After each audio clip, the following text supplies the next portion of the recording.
আসসালামু আলাইকুম। আপনাদের সবাইকে শুভেচ্ছা জানাচ্ছি। আমি তানভীর হাসান। দর্শক, দীর্ঘ ১.৫ বছরের বিচার প্রক্রিয়া শেষে আজ ঢাকার আন্তর্জাতিক অপরাধ ট্রাইব্যুনাল মানবতাবিরোধী অপরাধের অভিযোগে সাবেক প্রধানমন্ত্রী শেখ হাসিনাকে মৃত্যুদণ্ড দিয়েছেন।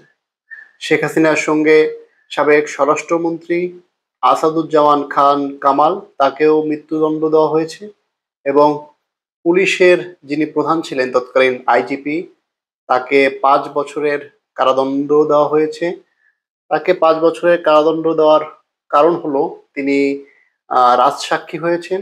ওই সময় কি ঘটেছিল সে বিষয়ে তিনি আদালতে সাক্ষ্য দিয়েছেন, সেজন্য আদালত তার শাস্তির পরিমাণটা কম করেছেন। দর্শক, শেখ হাসিনা এই মুহূর্তে ভারতে রয়েছেন। তিনি গত বছরের ৫ই আগস্ট যখন তার সরকারের পতন হয় সেই দিনই ভারতে চলে যান এবং তার দলের অধিকাংশ শীর্ষ নেতারাই এখন ভারতে অবস্থান করছেন। যে সাবেক স্বরাষ্ট্রমন্ত্রীর বিরুদ্ধে রায় হয়েছে তিনিও এই মুহূর্তে ভারতে অবস্থান করছেন। দর্শক, বাংলাদেশের পক্ষ থেকে ইতিমধ্যে বেশ কয়েকবার ভারতের কাছে আবেদন করা হয়েছে যেন শেখ হাসিনা সহ যারা ভারতে রয়েছেন এই মুহূর্তে, যাদের বিচার চলছে বাংলাদেশে, তাদেরকে যেন ফেরত দেওয়া হয়, কিন্তু ভারত সেই বিষয়ে কোনো উদ্যোগ নেয়নি। এরই মধ্যে আজ শেখ হাসিনা এবং আসাদুজ্জামান খান কামালের বিরুদ্ধে আহ আন্তর্জাতিক অপরাধ ট্রাইব্যুনাল একটি রায় দিয়েছেন। সেই রায়ের পরে বাংলাদেশের পররাষ্ট্র উপদেষ্টা তৌফিক হোসেন তাৎক্ষণিক প্রতিক্রিয়া জানিয়েছেন।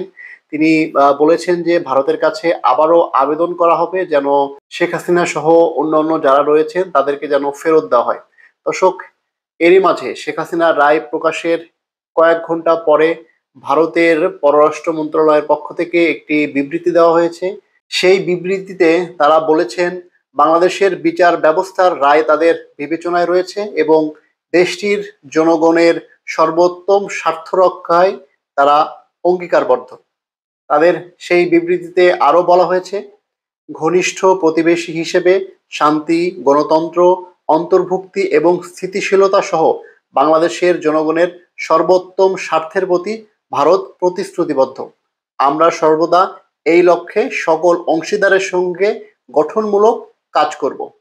দর্শক, তারা এই বিবৃতির মাধ্যমে এক প্রকার জানিয়ে দিল যে শেখ হাসিনা সহ আওয়ামী লীগের অন্য অন্য যে সকল নেতারা ভারতে অবস্থান করছেন তাদেরকে আপাতত বাংলাদেশে ফেরত পাঠানোর কোনো পরিকল্পনা ভারত সরকারের নেই।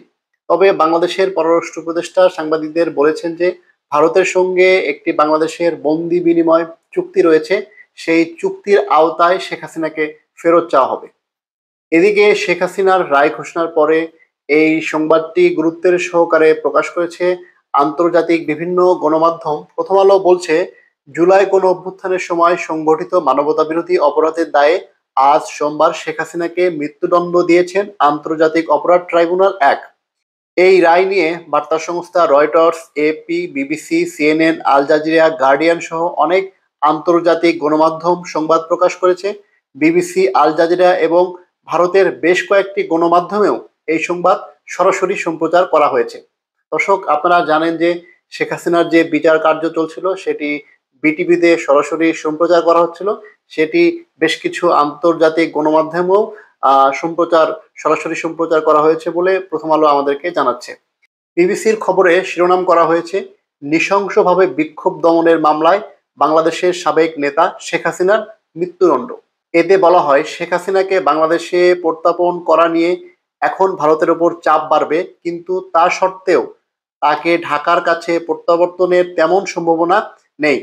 দর্শক, বিবিসি যেটি বলছিল যে শেখ হাসিনার প্রত্যাবর্তন কে নিয়ে এবার ভারতের উপরে একটি চাপ সৃষ্টি হবে, তবে ভারত হয়তোবা তাকে ফেরত পাঠাবেন না।